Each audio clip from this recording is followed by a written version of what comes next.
అందరికీ నమస్కారం. నేను doctor V Madhuri, consultant general physician and diabetologist, Kamineni hospitals, Vijayawada. Diabetes 4 రకాలండి.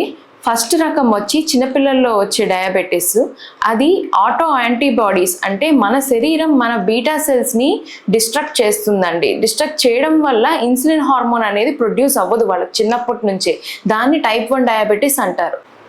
Type 2 diabetes 20 నుంచి ఆ పైన సంవత్సరం ఏజ్ కల వాళ్ళకి వస్తుందండి. టైప్ 2 డయాబెటీస్కి మెయిన్ రీజన్ ఇన్సులిన్ హార్మోన్ తగ్గిపోవడం.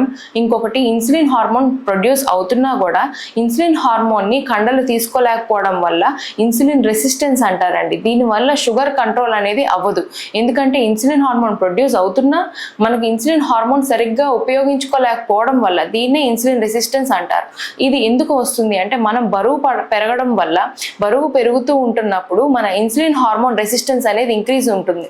ఇది ఫిజికల్ యాక్టివిటీ లేని వాళ్ళకి, అత్యధిక బరువు ఉన్న వాళ్ళకి, లేదా కొత్తగా ఎక్కువగా బరువు పెరిగిన వాళ్ళకి, ప్రీవియస్గా మనకి ప్రెగ్నెన్సీలో డయాబెటీస్ వచ్చిన వాళ్ళు ఎక్కువ రిస్క్ ఫర్ టైప్ 2 డయాబెటీస్ అండి.